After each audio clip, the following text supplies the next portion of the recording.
Ya, puncak arus balik Lebaran diprediksi terjadi pada hari ini dan besok tanggal 14 dan 15 April. Pemudik diimbau untuk balik lebih awal agar mencegah kemacetan di jalan pemirsa, dan untuk membahas antisipasi yang perlu diambil guna menghindari kepadatan arus balik dan juga bagaimana pelaksanaan arus mudik tahun ini, sudah hadir melalui sambungan Zoom bersama kami Profesor Sigit Pranowo Hadiwardoyo selaku pakar keselamatan transportasi yang juga guru besar Fakultas Teknik Universitas Indonesia.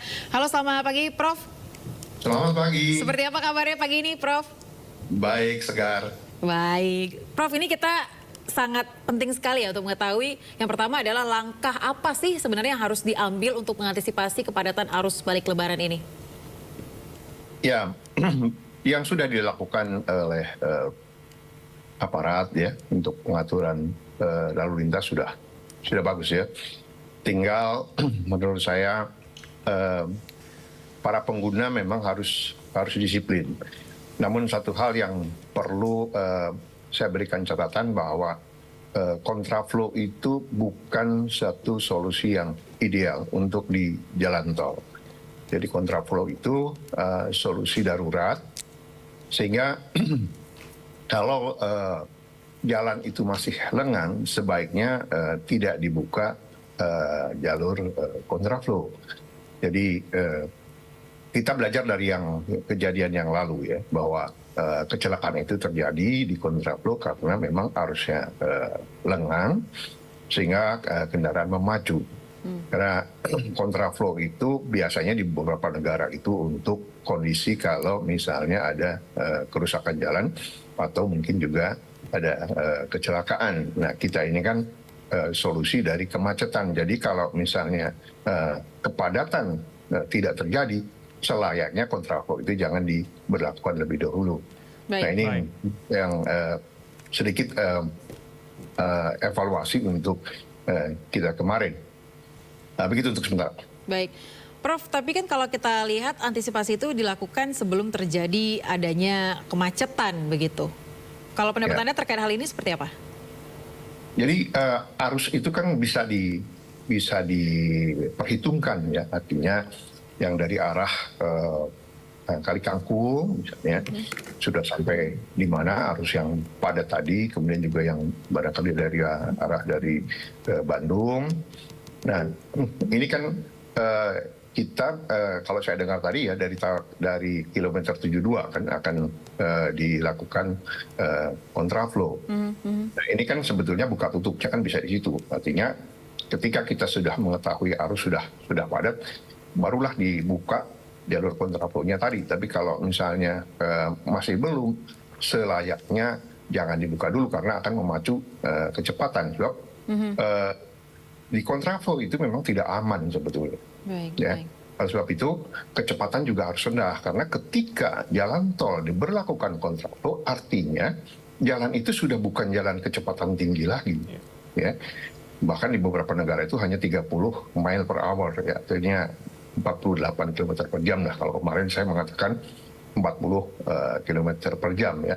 Karena ya kedisiplinan kita masih kurang lah. Jadi, dan kemudian juga harus dikawal. Artinya pengawalan itu memandu supaya kecepatannya itu tidak lebih, dan itu harusnya pun dari dua arah itu betul-betul juga dikendalikan kecepatannya. Jangan sampai nanti yang kontraflow 40 atau mungkin ya 50, tapi kemudian dari arah yang berlawanan masih kecepatan, itu pun masih berbahaya. Jadi karena ketika saya katakan lagi bahwa ketika jalan tol diberlakukan kontraflow, maka tidak berlaku untuk kecepatan tinggi.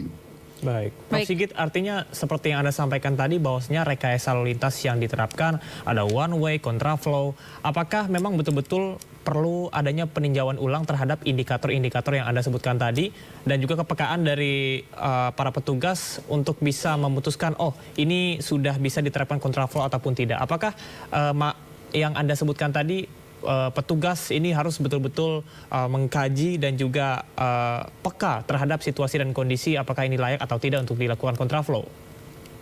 Ya, satu arah itu justru lebih bagus ya.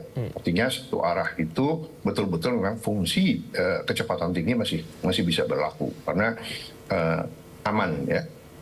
Nah, ketika kita memutuskan untuk memberlakukan kontraflow, artinya ada alasan bahwa ini jalan sudah tidak memenuhi visi ratio-nya sehingga kecepatannya tidak bisa ideal lagi. Nah, disitulah baru dibuka kontraflow-nya. Jangan kita masih lengang kemudian membuka kontraflow. Itu akan apa? Ya kita tidak berharap ya terjadi yang kecelakaan maut yang kemarin itu. Ya. Prof, ini kan terakhir baru saja ditetapkan bahwa untuk maksimal kecepatan pada saat skema lalu lintas kontraflow ini yakni sekitar 80 km begitu ya per jamnya atau 60 km per jam. Menurut Anda apakah ini sudah sesuai? Ya 60 km itu masih terlalu tinggi. Bayangkan kalau 60 km berhadapan dengan yang juga 60 km itu masih kecelakaannya masih maut juga gitu ya. Tapi kalau misalnya kita mengedukasi masyarakat, oke, ini bukan jalan tol lagi loh, bukan kecepatan tinggi lagi, aturlah kecepatan maksimum saya menyarankan 40 atau 50 lah dengan dikawal ya, artinya ada polisi ya patroli yang menjaga kecepatan supaya mereka kan bukan di jalan kecepatan tinggi lagi, itu yang perlu kita ingatkan. Gitu. Baik, artinya memang ada sejumlah faktor juga ya yang kalau kecepatannya begitu cepat juga sangat membahayakan. Tapi bagaimana jika pada saat kontraflow ini diterapkan kemudian salah satu kendaraan pribadi ini mengalami kerusakan atau kendala teknis, apa seharusnya yang harus dilakukan, Prof? Ya, ini juga perlu disadari oleh pengguna ya. Ketika yang bersangkutan akan memasuki kontraflow, dipastikan bahwa dia itu dalam kondisi kendaraan yang baik. Ya. Artinya kendaraannya sudah fit, demikian juga orangnya. Ya. Jangan sampai misalnya berhenti di jalur kontraflow, itu sangat berbahaya meskipun di situ ada dua lajur ya. Situ. Karena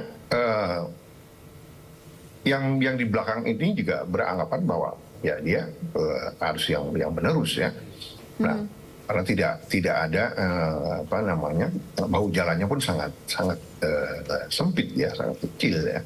Itu kan mungkin hanya 1 meter ya, karena menggunakan concrete barrier. Nah, ini harus dipastikan dulu. Jadi ketika dia milih kontraflow, dirinya sendiri sudah fit, kendaraan juga yakin, ya, tidak ada kegangguan. Nah, silakan masuk kontraflow dengan kecepatan jangan lebih dari 40 km per jam, itu saran saya. Oke, berarti memang perlu adanya kesadaran begitu ya dari masing-masing pengguna mobil kendaraan transportasi. Ya, Prof, ini kalau kita melihat sejumlah rekayasa lalu lintas diberlakukan baik one way maupun juga kontraflow, ada juga skema ganjil genap yang juga diterapkan di sejumlah ruas tol. Apakah ini menjadi salah satu cara yang juga bekerja untuk bisa menghindari adanya kemacetan begitu, karena kalau kita lihat tentunya dengan ada ganjil genap ada sejumlah pihak yang menilai bahwa akan terjadi penumpukan di beberapa titik begitu karena tidak bisa melas, sehingga itu justru malah lebih membuat tidak intensitas ya, betul, intensitas kemacetan di jalan ini menjadi lebih parah. Ya, yang perlu kita ingat, kita ini sekarang kan fokusnya di jalan tol ya. Kita sedikit melupakan jalan arteri, bahwa perbaikan-perbaikan yang di jalan tol juga harus dilakukan yang di jalan arteri, sehingga ketika diberlakukan ganjil genap, one way dan sebagainya, pengguna jalan masih punya alternatif, artinya dia masih bisa menggunakan jalan arteri. Nah, arterinya silakan juga kita tata, misalnya untuk yang jalan di Pantura itu beberapa saya lihat sudah ada 4 lajur ya, kalau perlu ditambah lagi gitu. Nah, kemudian juga hambatan-hambatan sampingnya dihilangkan ya. Nah, ini kan seperti misalnya kita kan dulu di awal-awal one way di jalur puncak pun kan kita punya cukup waktu ya untuk memperbaiki. Nah, kita barangkali saatnya juga kita sudah mulai memperbaiki di jalur Pantura itu, ya, jalan arterinya ditata supaya sinergi dengan jalan tol tadi, ya. Sehingga masyarakat pun masih punya alternatif, ya, baik diterapkan one way, diterapkan ganjil genap, tidak menghambat masyarakat yang memang harus jalan pada saat itu. Ya, baik Prof, tapi memang masih banyak juga perbincangan terkait dengan jika hanya diterapkan one way saja, bagaimana dengan arus lalu lintas dari arah sebaliknya. Banyak terjadi kendaraan stop dengan waktu yang cukup lama sehingga ini banyak komplain. Ini baiknya seperti apa nih Prof? Ya tadi yang saya katakan tadi bahwa kita perbaiki jalan yang arteri, ya, jalan Pantura. Kita perbaiki hambatan-hambatannya, kita pelajari, jangan kita hanya fokus di penanganan di jalan tol. Ya. Nah, jalan arterinya kita perbaiki, jalannya sebelum arus puncak mudik sudah diperbaiki, jangan memperbaiki pada saat lalu lintas padat, ya. Kemudian dibereskan gangguan-gangguan sampingnya dan sebagainya, ya, itu ditata. Kemudian simpang-simpang misalnya.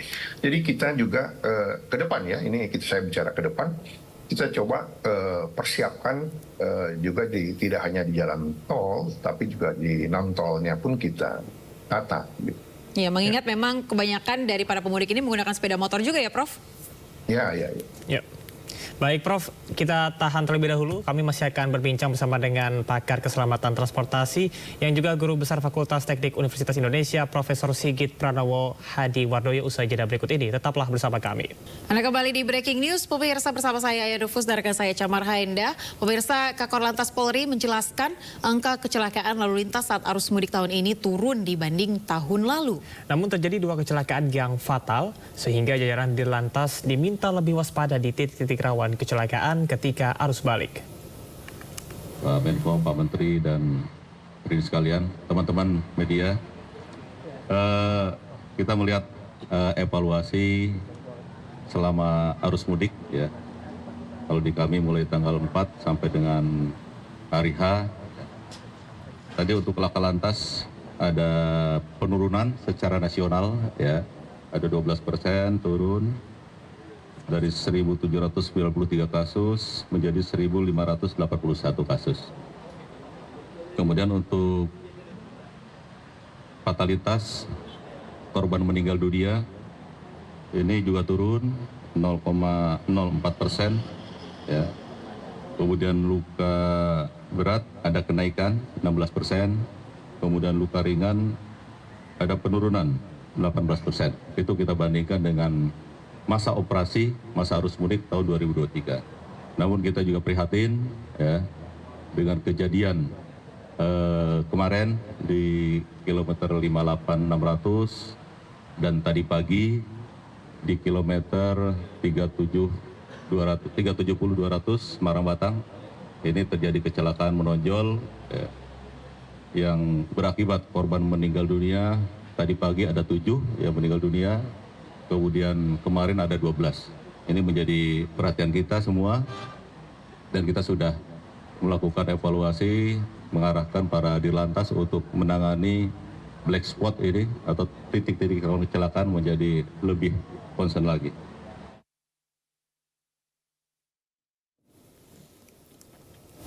Pemerintah melaksanakan evaluasi arus mudik Idul Fitri 2024, pemirsa. Secara garis besar pelaksanaan mudik ke tahun ini dinilai lebih baik dari tahun sebelumnya. Berdasarkan hasil evaluasi secara umum, penanganan mudik tahun ini lancar dan ada perbaikan-perbaikan dari banyak sisi, tetapi juga tentu saja masih ada beberapa permasalahan, terutama diakibatkan oleh kenaikan jumlah pemudik. Kemudian yang kedua, angka kecelakaan juga mengalami penurunan. Nanti Pak Dirut Jasa Raharja hadir di sini, mungkin nanti bisa menyampaikan secara lebih rinci.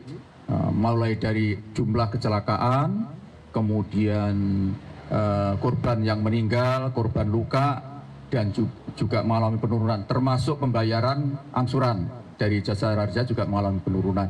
Ini kenapa saya sampaikan, tentu saja indikator utama kita adalah soal ini, mengingat tema mudik kita seperti yang disampaikan oleh Pak Menhub, yaitu aman,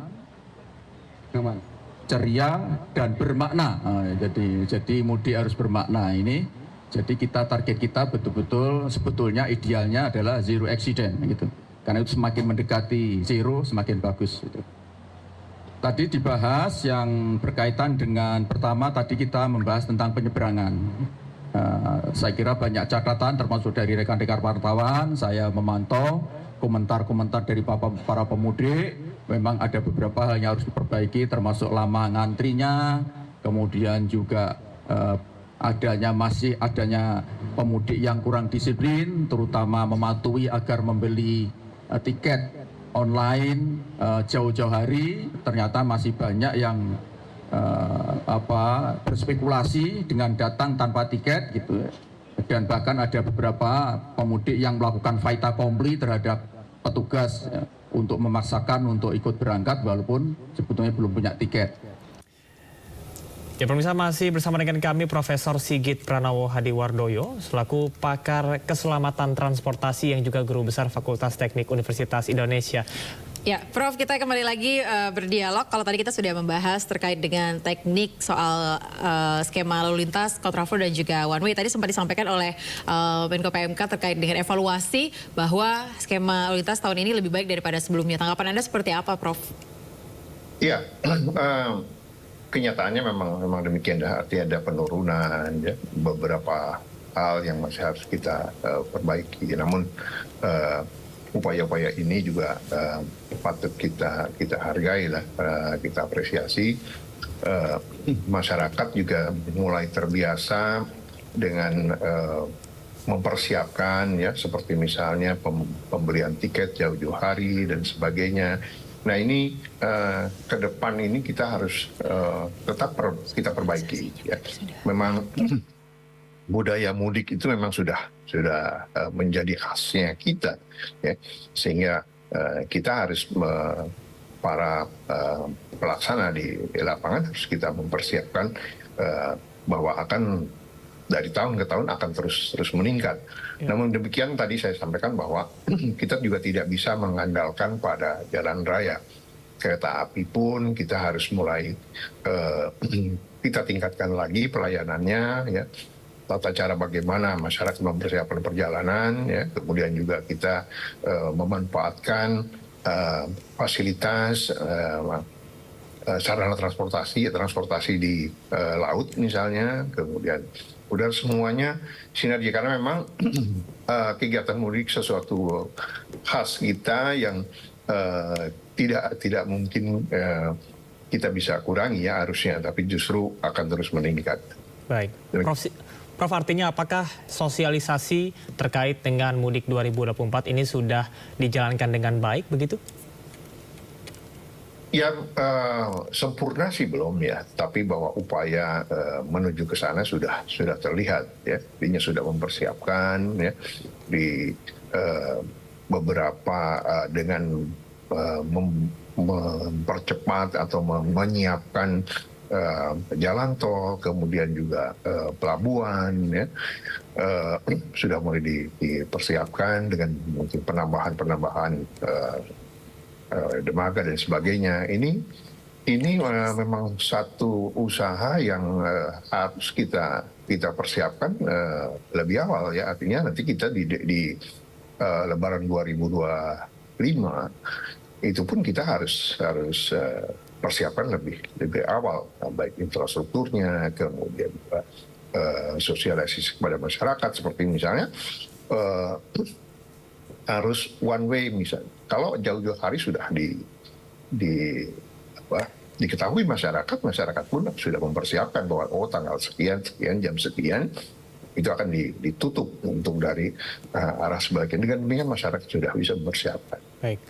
Prof, ini kan artinya keberhasilan dari Mudik 2024 tidak hanya disandarkan kepada regulasi dan juga aturan yang dibuat oleh pemerintah, namun juga kita selaku masyarakat. Nah, lantas seperti apa sebetulnya bagi pemudik sendiri, apa yang perlu diperhatikan saat berkendara, mengingat ini masih ada 2 hari lagi ya, diprediksi hari ini dan juga besok adalah puncak arus balik. Apa yang harus dipersiapkan selama berkendara di jalan raya? Persiapannya adalah karena khususnya untuk yang perjalanan jarak jauh ya, artinya istirahat yang cukup ya, karena berkendara mengemudi untuk waktu yang panjang itu kan juga melelahkan, dan seperti yang tadi disampaikan bahwa rest area itu juga tidak mencukupi ya, sehingga bila tidak menemui rest area tadi sudah dianjurkan untuk keluar dulu. Di beberapa negara pun seperti itu, jadi ya kalau kita rest area penuh ya kita keluar, bahkan mungkin di luar akan lebih leluasa untuk bisa beristirahat karena di rest area kan waktunya dibatasi. Kemudian juga persiapan kendaraan, kemudian kalau perlu ada pengemudi cadangannya ya, sehingga bisa bergantian. Intinya adalah persiapkanlah untuk menjaga keselamatan dan tidak perlu buru-buru lah ya. Tidak perlu buru-buru, yang utama itu adalah keselamatan. Kadang-kadang orang suka kalau kita ngobrol, wah saya dari Semarang ke Jakarta sekian jam ya, bukan cerita lagi lah untuk itu. Tapi yang penting kita bisa selamat sampai kembali dari mudik. Baik, selanjutnya juga terkait dengan kendaraan di Prof. Kalau kendaraan dan orang ini kan berbeda begitu ya Prof ya. Kalau kendaraan sendiri, yang kalau dari pengamatan Anda selama perjalanan jauh, apa sih yang harus mungkin perhatikan mulai dari aki? Karena kan kebanyakan apalagi yang wanita. Karena nggak sedikit nih pengendara wanita yang melakukan mudik. Biasanya kami cuma peduli dengan mobil itu punya speaker doang nih Prof. Seharusnya apa nih Prof? Kalau AC mati nih Prof ya. Iya benar. Menunggu kemacetan. Ya, jadi ya sebaiknya periksa dulu ya. Yang tidak kalah pentingnya juga periksa ban ya. Kalau di beberapa negara itu kan istilahnya kembangnya dari ban itu kan masih muncul masih 4 mili ya. Kita kan belum sampai botak baru diganti. Ini juga harus diperhatikan ya. Kemudian pengisian bahan bakar, kemudian juga yang tidak kalah pentingnya itu juga pendingin ya, AC berfungsi atau tidak ya. Karena harus dipersiapkan bahwa ini perjalanan panjang, harus nyaman. Tadi juga disampaikan oleh Pak Menko, kita dalam perjalanan pun kita tetap ceria ya, sehingga betul-betul konsentrasi pengemudi tidak terganggu ya. Karena pengemudi itu seringkali juga terganggu oleh lingkungan yang ada di mobil itu sendiri ya. Nah, itu membuat misalnya ada tiba-tiba ada yang pengen cepat nyampe. Nah, ini yang harus disuasanakan ya, supaya betul pengemudi itu tetap bersabar, tetap nyaman ya, sehingga dapat mengendalikan kendaraannya itu dengan baik. Ya. Baik, berarti untuk menjaga suasana dan juga memberikan lagu list favorit pengemudi penting juga ya Prof ya? Ya. Baik, Prof, ini kalau kita lihat kita sedang berada dalam masa transisi energi. Tidak hanya kendaraan bahan bakar minyak, namun saat ini juga sudah banyak ayah dan juga pemirsa masyarakat ataupun pemudik yang menggunakan kendaraan mobil listrik begitu. Dan dari PLN sendiri sudah menyebutkan bahwa ada penambahan 175 unit untuk stasiun pengisian kendaraan listrik di sepanjang jalur mudik yang tersebar di Pulau Jawa. Apakah Anda melihatnya ke depannya Indonesia ini akan menerapkan sistem semacam ini dan justru lebih efisien begitu untuk jarak tempuh yang jauh menggunakan kendaraan listrik itu seperti apa, Prof? Ya, kendaraan listrik itu kan ya sama sebetulnya ya. Kita kendaraan listrik maupun kendaraan berbahan bakar minyak, kita kan selalu menghitungnya adalah kapasitas. Seperti misalnya belum kita bicara mobil listrik lah, misalnya mobil bensin aja kan kita, ini nanti tangki bensin saya cukup nggak untuk di pom pengisian bahan bakar berikutnya. Nah, demikian juga untuk mobil listrik nantinya para pengguna juga harus memperkirakan ya. Dan nantinya tentunya juga di setiap beberapa titik ya harus disiapkan untuk pengisian ya. Nah, namun demikian menurut saya sih masih banyak waktu ya untuk mempersiapkan penggunaan mobil listrik di negara kita ya. Tapi meskipun tadi untuk jarak jauh ya di antara jalan-jalan yang di tol maupun non tol ya kita persiapkan pengisian listriknya ya sebagaimana kita mempersiapkan untuk bahan bakar minyak misalnya begitu, sehingga masyarakat nanti sudah bisa mempersiapkan lah begitu. Ya. Kalau tadi Ayah sempat disebutkan juga bahwasanya masyarakat yang hendak mudik ini juga perlu memperhatikan kondisi tubuhnya begitu ya. Ada yang Prof kadang-kadang memaksakan ketika sudah ngantuk begitu ya, sudah lelah namun karena ingin cepat-cepat bertemu dengan sanak keluarga ataupun juga tidak ingin terjebak kontraflow ataupun juga one way sehingga mereka banyak rata-rata memaksakan begitu untuk bisa berkendara. Apa sebetulnya yang perlu dilakukan agar bisa meningkatkan kesadaran pengemudi dalam memperhatikan kondisi saat berkendara, Prof? Ya kalau tidak betul-betul kondisi baik, ya saran saya jangan masuk ke jalan tol yang kecepatan tinggi. Ya. Pilihlah misalnya jalan arteri non tol ya. Karena kalau di arteri non tol kan kita bisa berhenti di mana saja ya, bisa ada ruang untuk bisa parkir, kita berhenti dulu, bisa tidur sejenak. Kalau di jalan tol kan nggak mungkin ya, meskipun di jalan tol itu ada istilah lajur darurat ya untuk bisa menepi, tapi menurut saya dalam kondisi seperti ini tidak disarankan ya. Nah jadi kalau kita merasa tidak yakin ya, mobil juga tidak yakin, jangan masuk ke jalan tol, sebaiknya masuk di jalan arteri, jalan biasa saja. Ya, baik Prof, kita sebenarnya masih banyak sekali pertanyaan yang ingin kita ajukan, termasuk bagaimana kemudian pengendara di belakang yang melihat adanya kecelakaan di depan, antisipasinya bagaimana, dan kemudian juga ini terkait dengan WFH yang baru saja akan diterapkan untuk para ASN. Kami akan bertanya, namun kita akan jeda sejenak Prof, dan juga pemirsa. Jangan kemana-mana, kita akan kembali usai jeda. Ya, pemirsa masih bersama dengan kami Profesor Sigit Pranowo Hadiwardoyo, pakar keselamatan transportasi yang juga guru besar Fakultas Teknik Universitas Indonesia. Prof, tadi kita sudah menyimak bersama bahwasanya Menpan RB ini sudah menyetujui akan diberlakukannya WFH bagi ASN selama 2 hari begitu. Nah, menurut Anda sebetulnya seperti apa kebijakan ini? Apakah bisa mengantisipasi dampak buruk dari arus balik atau bagaimana? Ya, kembali lagi bahwa WFH pun itu juga harus juga disiasati oleh yang bersangkutan.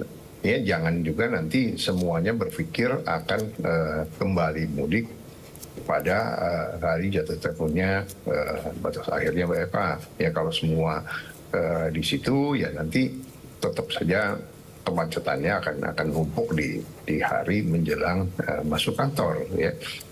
Tapi mungkin ada yang memanfaatkan WFH-nya hanya 1 hari, ada yang 2 hari. Dengan demikian tadi kan maksudnya Pak Menhub kan memecah harus yang terjadi di hari Senin menjadi hari Selasa dan hari Rabu ya. Jadi kegiatan WFH-nya pun harus juga digunakan oleh para ASN ya, tetap untuk mengatur, jangan nanti di WFH 2 hari dan 3 hari tetap saja pulangnya ngepas di waktu batasnya WFH ya. Nah jangan demikian, tetap saja bahwa diatur atau mungkin juga perlu ada pengaturan juga dari ya. Baik. Artinya Prof, skema yang sudah dipersiapkan berhasil atau tidaknya tetap bergantung dari regulasi yang sudah ataupun juga kebijakan yang sudah dibuat. Ini betul-betul harus diterapkan oleh dari masing-masing individu dari ASN tersebut, begitu ya Prof ya? Betul. Ya. Semuanya menyadari bahwa upaya memperpanjang ya, artinya memberikan kelonggaran dengan WFA ini bukan untuk menambah liburnya ya, tapi dengan tujuan bahwa ini akan memecah kemacetan supaya kita bisa semuanya merasakan kenyamanan ketika kita berpulang mudik. Ya. Tapi berdasarkan pemantauan Anda, apakah kebanyakan ASN ini menggunakan transportasi umum seperti bus atau kendaraan pribadi, Prof? Apakah ini memang benar-benar akan membantu rencana untuk memecah atau mengurai kemacetan? Ya, kita harapkan karena yang ASN ini kan dari semua tingkatan ya, semua tingkatan. Nah, tentunya juga kita berharap yang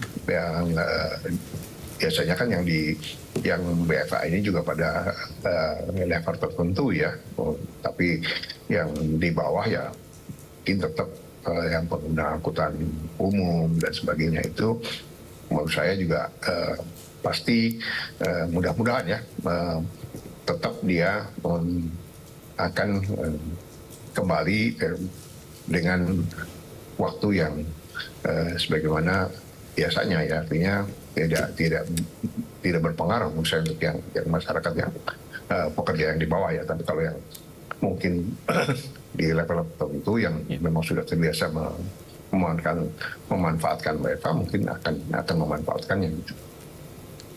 Baik, artinya memang kalau kita bisa lihat nantinya perlu juga ada evaluasi apakah betul-betul WFH ini bisa menjadi solusi untuk memecah kemacetan utamanya pada arus balik begitu. Atau selaku pakar keselamatan transportasi, apakah Prof. Sigit memiliki solusi ataupun juga saran kepada pemerintah mengenai kebijakan? Ya, rekomendasi apa yang seharusnya mungkin bisa dilakukan selain dengan kebijakan WFH ini, Prof?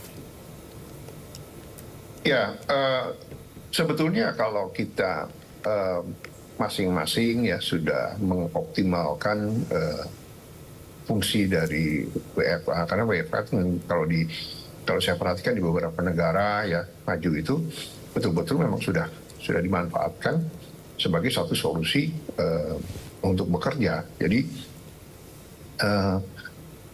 menurut saya kalau memang kita bisa memanfaatkan dengan baik ya WFH ini ya, itu juga bisa membantu ya, menurut saya membantu memecah tadi pergerakan supaya orang tidak menumpuk untuk kembali ke tempat asal pada saat yang sama ya, karena sebetulnya kan dengan WFA ini kan orang bisa work from home ya, bisa sama saja kita juga bisa kecuali memang yang pelayanan masyarakat. Jadi barangkali ke depan itu perlu dipersiapkan juga memanfaatkan WFH mungkin tidak hanya 2 hari atau mungkin juga seminggu ya, untuk level tertentu misalnya itu bisa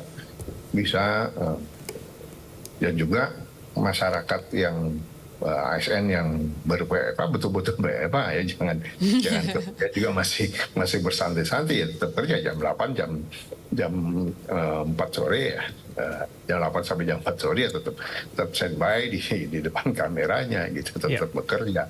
Baik. Nah, bila itu diterapkan saya yakin akan bisa mengurai ya. Baik. Artinya betul-betul memaksimalkan apa yang sudah disarankan dan juga dilakukan oleh pemerintah begitu ya.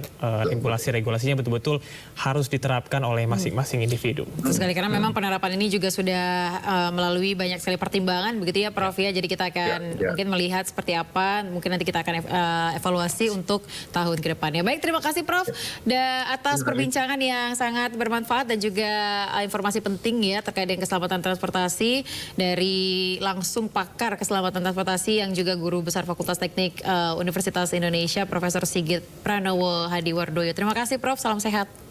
Terima kasih, selamat kembali ke tempat asal bagi para pengguna. Terima kasih. Baik. Salam sehat Prof.